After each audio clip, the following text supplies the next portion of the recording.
இந்த மாதத்தில் ஆண்டவரோட பார்த்து சொல்றாரு, in spite of all the hurdles that you've been through.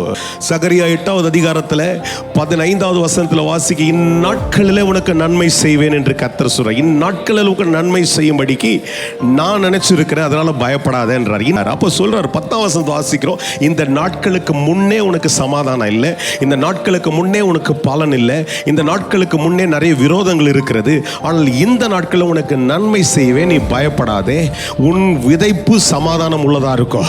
நீ எது பிரயாசப்பட்டு ஒன்றுமே நடக்கவில்லை என்று நீ ஏங்கிக் கொண்டிருக்கிறாயோ அதில் பலன் வரும் என்று சொல்கிறார். There will be peace, there will be prosperity in your life. உன் வாழ்க்கையில இதுவரையில உன் விதைப்புகளுக்குள்ளே பலன் வரவில்லை என்றால் கர்த்தர் சொல்றாரு, பலன் வரும். அதே வசனத்தில் வாசிக்கிறோம், இதுவரையில சுதந்திரிக்க முடியாதபடிக்கு, முன்னேற முடியாதபடிக்கு இருக்கிற காரியங்களை நீ முன்னேறுவாய் என்று கர்த்தர் சொல்றார்.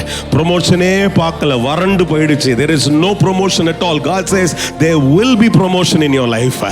உன் வாழ்க்கையில் அந்த ப்ரொமோஷன் வரும் என்று கர்த்தர் சொல்றாரு. அதனால இந்த மாதத்தில் கர்த்தர் சொல்ற, இந்நாட்களில் இந்த நாளில் நான் உனக்கு நன்மை செய்வேன், நீ பயப்படாதே, நான் உனக்கு கேடகமாக இருக்கிறேன், நான் தான் உன்னிடத்துல பேசுறேன்னு கர்த்தர் சொல்றாரு. பயப்படாம இரு, என்ஜாய் பண்ணுங்க. இந்த மாதம் உங்களுக்கு ஆசீர்வாதமாக இருக்கட்டும்.